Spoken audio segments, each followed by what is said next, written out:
You can't name a single person more important to comedy movies this century than Judd Apatow. But out of all of the movies that he's directed, what is it about This Is 40 that makes it by far his best movie? I'm going to break down all the ingredients, and stay tuned, because number one on this list dispels one of the biggest myths not only around Judd Apatow's movies, but comedy movies in general. Kicking things off with number one, I can't tell you how many times I've watched a comedy movie that is just hilarious in the beginning, in the middle, and then there's this moment that's supposed to be serious. They either just completely bomb it by making this moment try to be a joke in and of itself, or they have the moment and before you can actually feel anything, it gets undermined by some stupid, silly joke that would never happen in real life. And This Is 40, not only does it not do that, it does the exact opposite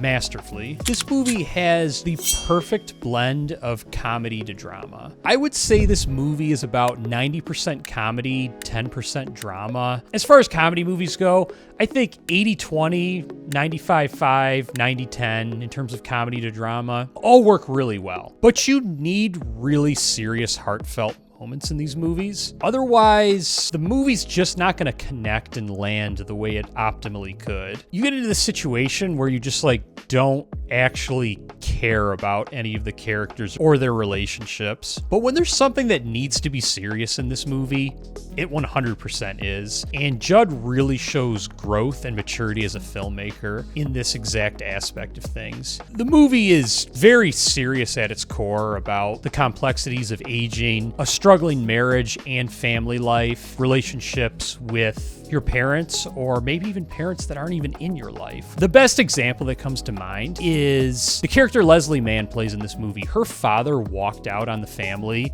when she was just a child, and it has deeply affected her as a person, as a wife, and as a mother. And when this information is revealed to us, it's not like, yeah, my dad walked out when I was a kid, ha ha ha, isn't that so funny? Come on, that wouldn't even be real. But there are a ton of movies that would do that. It really makes us sympathize and empathize with her as a character and also understand her so much more. And there's so many moments like that throughout this movie where in between the laughs, we get these serious, heartfelt moments that really hit home hard. But point two really transitions well from point one. Because there are all of these serious, heartfelt moments, the characters actually feel like real people. There are very funny people in real life, but no one's life is 100% a joke. You're not just laughing all the time. There are serious things that happen in life and they cause serious reactions. One of the biggest issues for a character in this movie, Leslie Mann's character,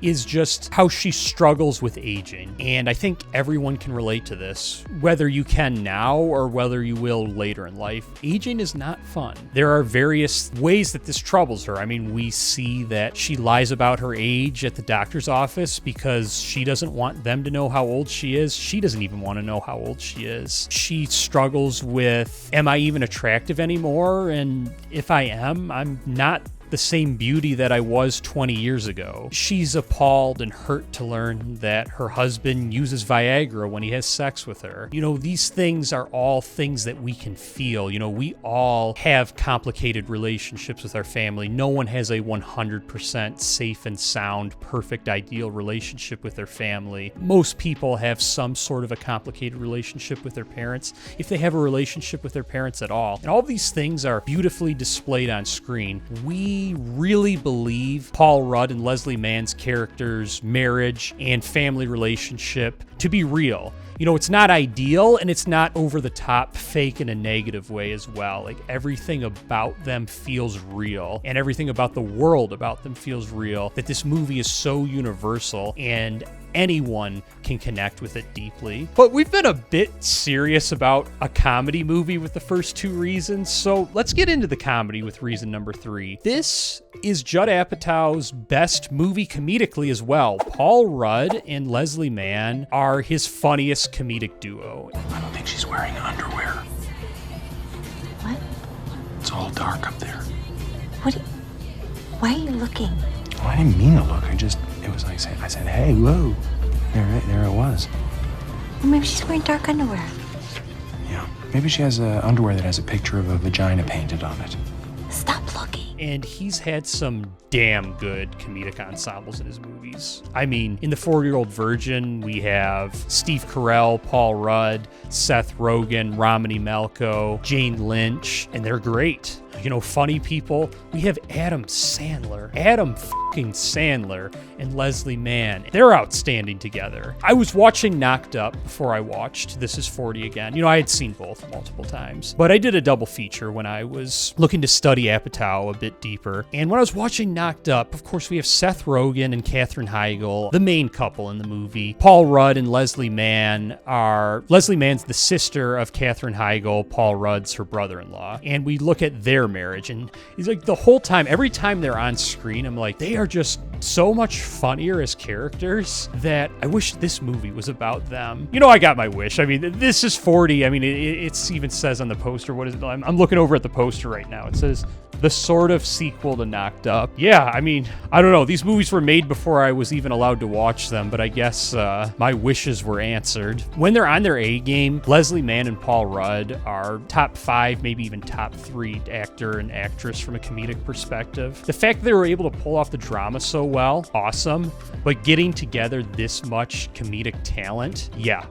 That's going to give you your best film in your filmography. But reason number 4 on this list really expresses the growth and maturity of a filmmaker in how Judd Apatow grew from his storytelling perspective. This movie was very risky from a storytelling structure perspective. You know, he had The 40-Year-Old Virgin, Knocked Up, and Funny People all prior to this movie. And they were all told a lot more standard from a storytelling perspective than This Is 40 was. This Is 40 in a way reminds me of Fast Times at Ridgemont High. 2 very different movies, but they're both slice of life movies and very much told from an unconventional storytelling perspective. We really bounce around a lot, but it's not like it's randomness or chaos or like there are like scenes that's like, what was going on there or anything like that. The best example I can think of, there's a scene in this movie towards the middle when Paul Rudd and Leslie Mann's character go out for a weekend getaway, and they go to this hotel and they eat a super high dosage of pot brownies, like way more than you're supposed to, and they just get blitzed out of their mind together, and they play hide and seek and they tease the room attendant. If you haven't seen the movie, whatever I'm describing right now probably sounds like something someone came up on an acid trip, but it's a lot funnier.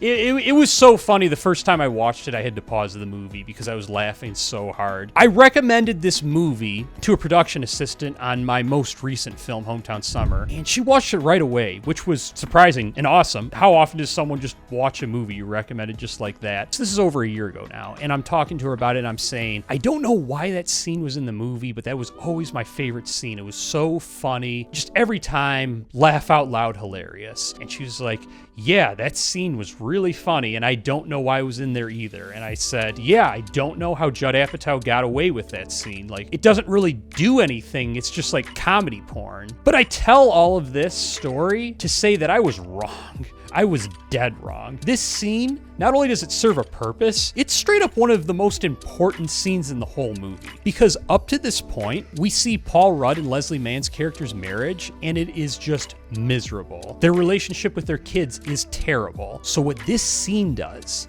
is, for the first time in the whole movie, it shows us that there still is a spark there, that they genuinely love each other and have a very deep connection. And when put under the right circumstances, they still work really well together. And from there, that sets up what happens later on in the movie. It makes us buy into the relationship. We're pulling for them together as a couple. And then the climax just lands so well. What would have happened is, if the movie played out exactly the same way it did, but we just didn't have that scene, we would have got to the climax and things would have felt a bit off, but we wouldn't have known exactly why. We were never given any reason to root for them. them. This is just one aspect of the storytelling structure that was done so creatively that really shows how strong of a director, writer Judd Apatow is, because consciously, if I didn't study this film, I never would have understood why that scene was in the movie outside of laughs, but subconsciously, it trained me and everyone else who watched the movie to root for the couple, and that is just so clever. As I mentioned, though, I am a filmmaker as well. I am a comedy filmmaker, R-rated, in the same vein as the world of the Apatow movies like This Is 40, very grounded in reality, and I'm looking to make my third comedy feature, but I can't make it without your help.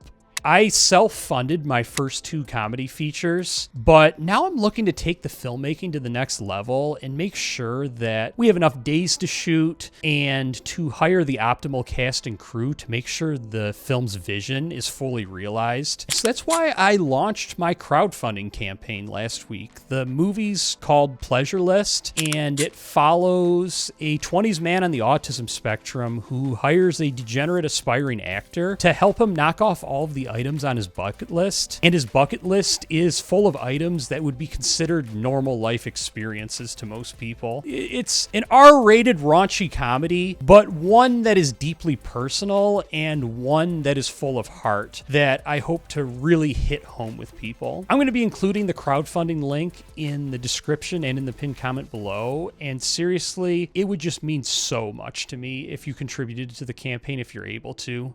Thank you. But now getting into reason number 5 on the list, and what I teased in the intro, this just straight up squanders the biggest myth around Judd Apatow as a filmmaker, and one of the biggest ones about comedy movies as a whole. So, to illustrate this point, I'm going to tell a story about the aforementioned Pleasure List that I just mentioned. When I wrote the first draft, I submitted it for feedback from professional writers. You want to write the best story possible. And the first draft was 105 pages. Just to put it in perspective, if you're not aware, 1 page of a screenplay generally correlates to 1 minute on screen, so roughly an hour and 45 long. The first note I got from the first writer was, you need to find a way to get this down to 90 pages because comedy movies work best when they're 90 minutes. And that's not true. And I don't know why this myth is so widely believed. 2 of the most heralded comedy movies of the 21st century in Superbad and Wedding Crashers,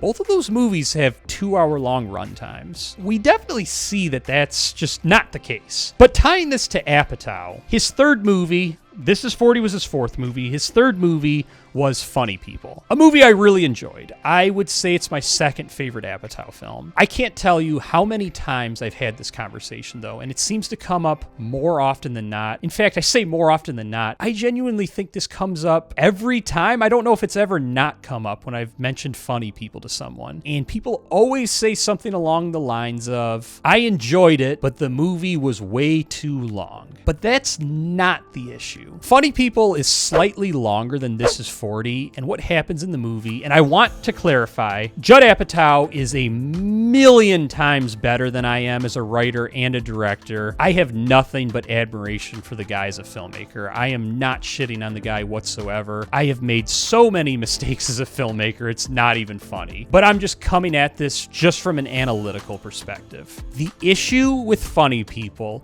is that the movie is so strong for the first hour and a half. It's fast-paced. It has us on the edge of our seat. There's constantly new information being revealed. And then Adam Sandler's character goes to Leslie Mann's character's house. And this sequence, I don't know how long it is. I wasn't using a stopwatch when I watched this movie the last time, but I would say it's anywhere from 40 minutes to an hour. I'd be surprised if it was less than 40 minutes. And he gets there, and there's really no new information revealed. We just kind of sit with the characters, and the same vibe kind of carries out that we've had for the last 40 minutes to an hour or so. And that loses a lot of people because there's just no new information, there's no forward momentum, there's no suspense, there's nothing having us on the edge of our seat of what's to come. That's the problem that people bring up with the movie. It's not that it was too long. The movie could have been the same exact length, but if they had that forward momentum, that suspense, that new information, no one would have said anything about the runtime. runtime. And he really proves that with This Is 40. So the first half of the movie, amazing, just like Funny People. But the second half of the movie